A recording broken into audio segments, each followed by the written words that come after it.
Let's now take a look at the last two papers. That will be assignment number 3 before you begin your rough draft of your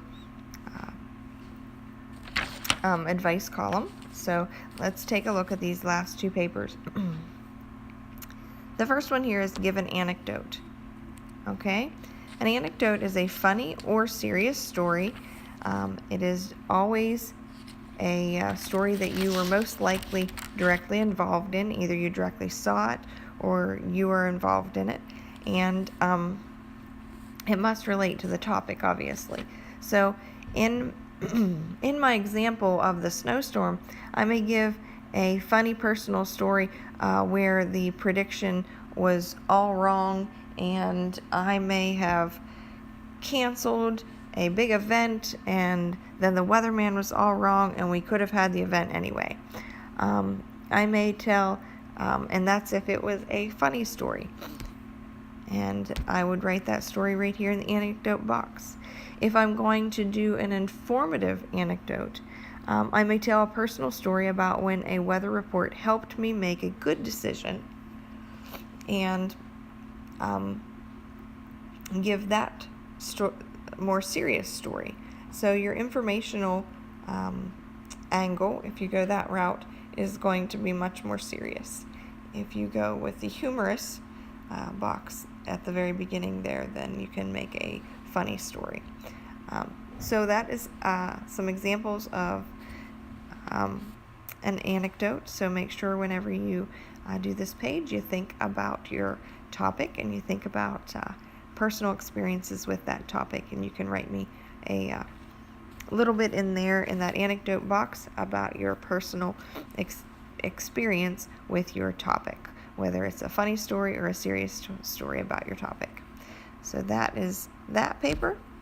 And the last paper before beginning your rough draft is give a solution.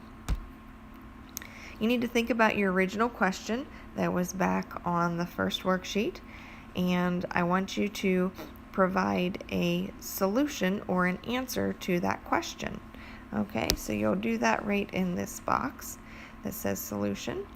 And this solution may also tell the reader how they should feel kind of about this topic, or an action they could take.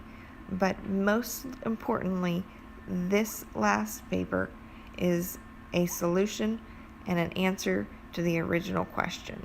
Okay, so my solution to my question that was, how did the meteorologists get it wrong, and how do the meteorologists get it wrong and still get paid? My solution may simply be that we depend less on the weatherman for our daily weather reports, and we begin to just look outside and enjoy the weather that God is giving us. No matter how much a weatherman can predict, given previous circumstances, it is definitely in the hands of Mother Nature. If I was going to write a solution to my informative weather article, I might, and that question was, how do meteorologists predict the weather? Then my solution may be more about admiring the time and effort and energy that our meteorologists put into bringing us weather reports so that we might know when snow is approaching or when storms are approaching.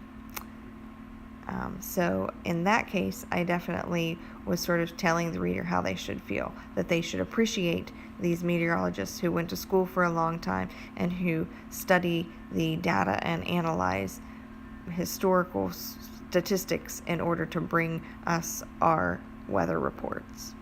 So that is your last paper before you begin your rough draft.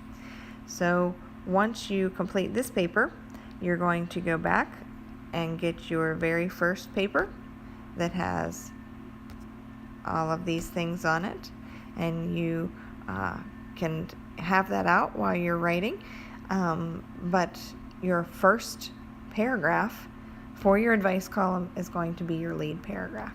So you'll gather that information from this page.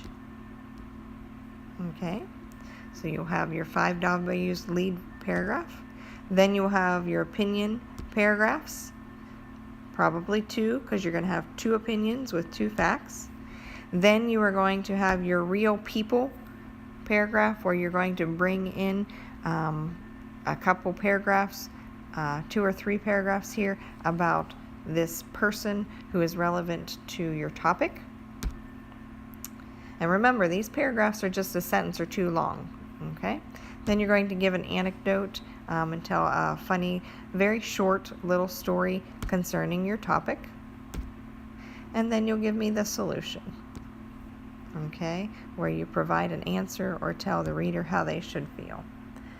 So those papers will give you a guide to go ahead and write your advice column then, and you can submit that to me, and I will give you some feedback on it, and then you can make changes and submit your final draft.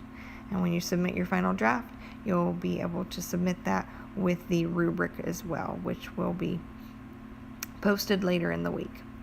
Okay, so if you have any questions about any of these assignments, let me know.